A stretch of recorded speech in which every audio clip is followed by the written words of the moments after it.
So, I am the founder at Avanta here. My name is Luke, and today I am with Dustin, the founder over at Strongarm Digital Marketing, one of our fantastic clients we have here today who I wanted to bring a quick client interview with. So, Dustin, if you could, quickly give a quick introduction to yourself and then perhaps tell us a little bit more about what your agency actually does.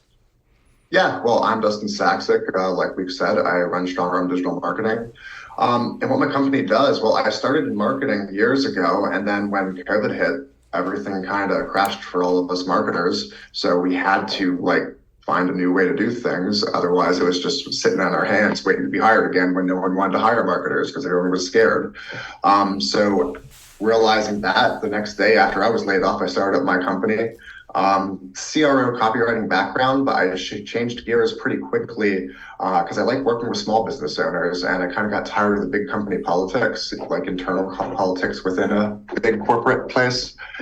And since then, I've been working with a lot of small business owners, MMA gyms, landscapers, auto shops. Those are the three specific areas and industries that I'm working with Luke and his business on getting more business for myself for. I work with others, but those are what we focus on, and helping them get more business and more clients, just making sure that, specifically using Google Ads primarily, Facebook for some of them. It depends on the situation, what's the most appropriate tool, but getting them more business. And that's kind of the gist of it.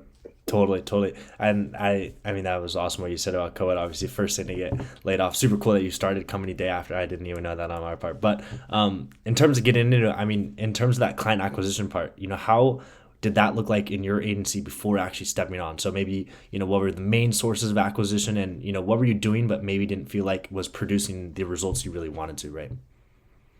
So a lot of word of mouth, a lot of networking, a lot of organic content. I can say that word. But I was getting business through, but it was slow growing. I mean, it was in the middle of the pandemic, middle of COVID, and then coming out of that, and I survived the first year, which is good in itself. But I mean, that wasn't really a growth trajectory that I could really begin to reinvest through and really begin to actually get back to my life when I was in house with, which was why wouldn't I want to do that? I want to be back where I was when I was working for someone, but with the flexibility of owning my business. So yeah, I mean, it was frustrating. I was getting maybe 3 or 4 discovery calls a month. I've always had referrals being pushed towards me. A lot of them weren't really appropriate. It was just industries where it didn't make sense, where it was insurance agents, where it's we can try stuff, but I mean, if we can't push people to actually talk to you on your website and we're just pushing them to your larger corporate website with the ad budget they provide you, well, I mean, they're not going to come back to you and you're not going to see the return on that. We got to make sure that they're being directed to you. So, I mean, there was a lot of situations like that, and I'm happy to talk to those people and consult them. I like being a phone a friend for marketing nerd stuff because I'm a marketing nerd and I think I'm friendly. Absolutely. But I like to think I am. Yeah, it wasn't really that great. I was paying my bills and that was about it. And it was just waiting for a few more referrals to come in to be able to pay to afford for marketing for myself because I could have paid out of savings, but I was always really strict about making sure that whatever goes into the company is coming from the company to begin with.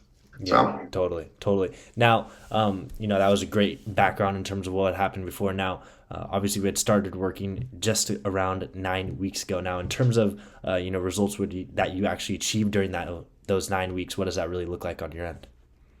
it's been great. I've been getting a lot of calls. I've been talking to a lot of people. I've had a lot of discovery calls. I've signed up 3 MMA gyms, well, 3 martial arts gyms, 1 MMA gym. I've got another 2 that I'm still talking to. Actually, 2 of those places out of, I believe those 4 I just mentioned, because 3 signed up, 2 I'm talking to, so there's 5. So 2 of them are actually pro UFC guys, the owners I've been talking to. One of them is already working with me for the past few weeks. Another one, he's just so busy because he's famous enough and he's in enough populated of an area that he needs to wait because he's already knocking down walls and buying a second building out to expand his place. But we are going to be working together next year, it looks like. But I mean, I've signed up 3 MMA gyms. Is it is it 4? I have to double check, but I've just been I've just been running through, making sure I'm keeping on top of everyone because getting everyone started. I guess having an account might be an example of that because I've just been so focused on the work and keeping track of what's in front of me as I've been scaling quicker. Oh, almost double. That's awesome, man. I mean, what I thought was really cool before we jumped into the call was, we were just going over state one, state two, and obviously, you mentioned you were taking around those, four discovery calls a month, and then, just last month in September, you almost hit that goal, but in terms of closed clients, pretty cool that you went from, taking that amount of calls to closing that amount of clients, in a certain month, which that was a super cool Yeah. transformation and kind of a And apples that's to been apples great working comparison. with you specifically in that, like, when we first started, I mean, we didn't set as many, we didn't set up as many ways to filter who was being sent to me. And that was both of us, like, figuring out exactly what's right for my niche. And it's been really helpful working with you because you and your team have been really receptive to, all right, this wasn't a good fit for XYZ reason.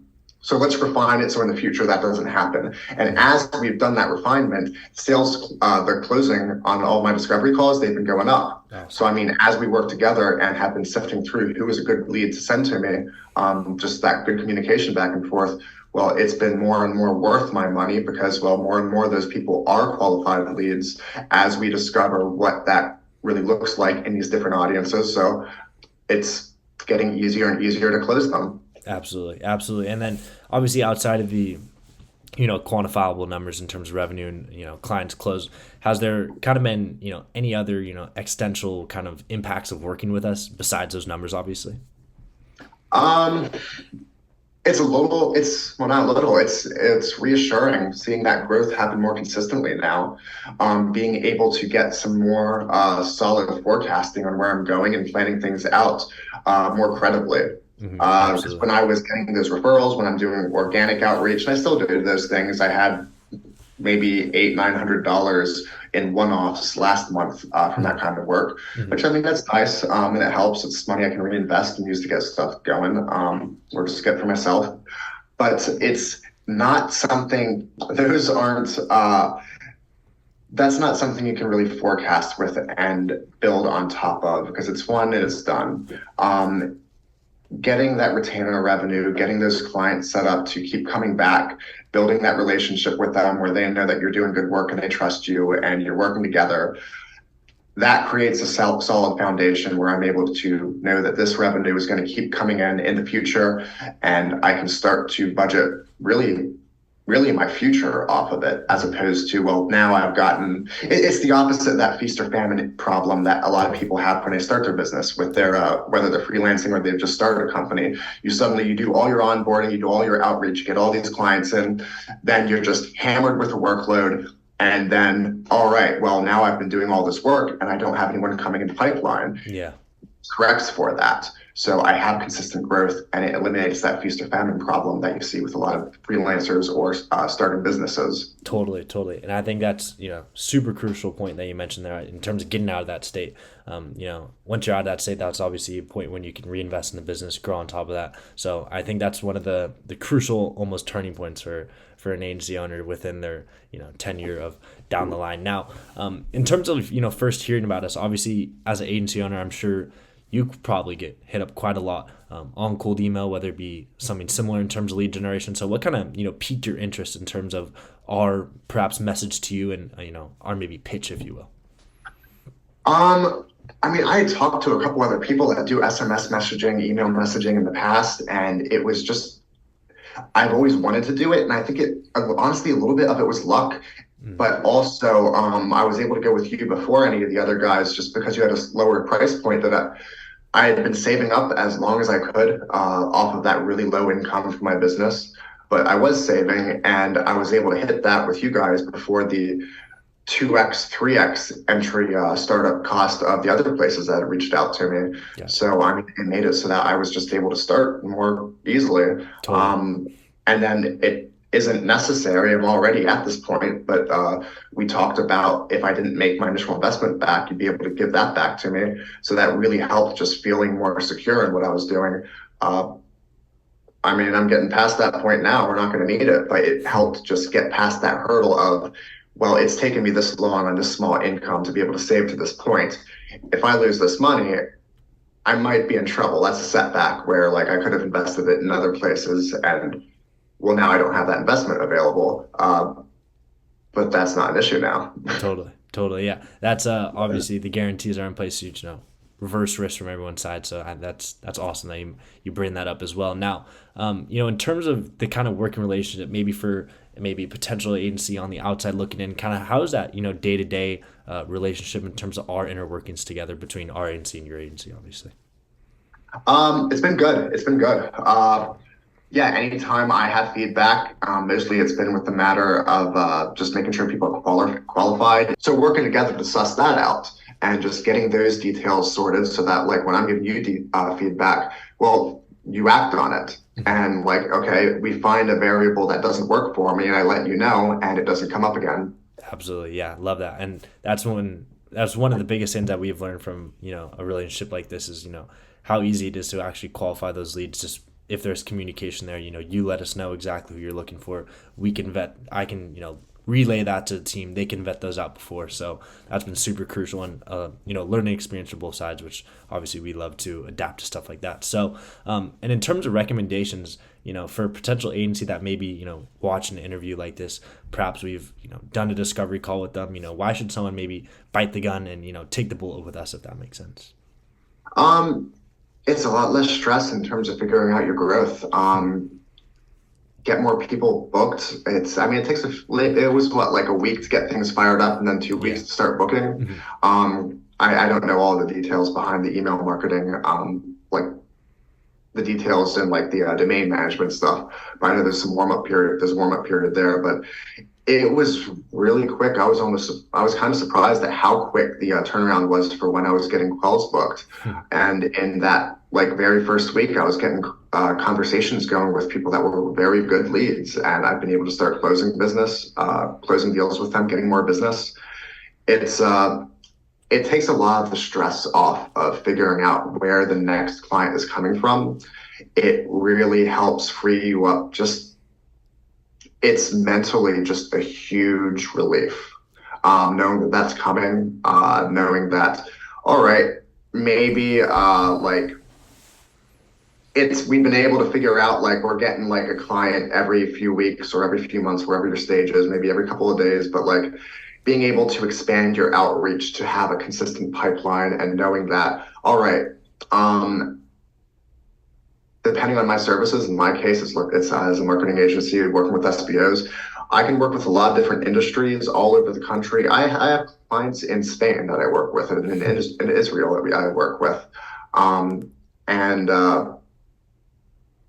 Location doesn't matter. So there's such a huge swath of people I can work with that I'm not going to be calling every single day. I'm not going to reach out to them. I'm doing my client fulfillment work. Yeah. But I know Luke's team, Luke and his guys are able to just keep those coming through in the pipeline. And even if I'm not calling out and sending out emails all the time, I'm still going to have those sales calls coming up and I'm still going to have consistent growth month over month because, well, they're pushing people to me that do want my business, that they want to grow and I can use their business. Absolutely, no, super super well put in terms of that. I mean, I think like that kind of mental hurdle of like almost freeing up that real estate of like where's net clients coming from. That's always like every agency owner's kind of like biggest voice in the back of their head. So with that kind of voice definitely lowered, that's one of the biggest things that we've seen from agency owners is having the mental real estate to then apply themselves to the new clients, and actually getting Yeah. new clients is definitely the biggest thing.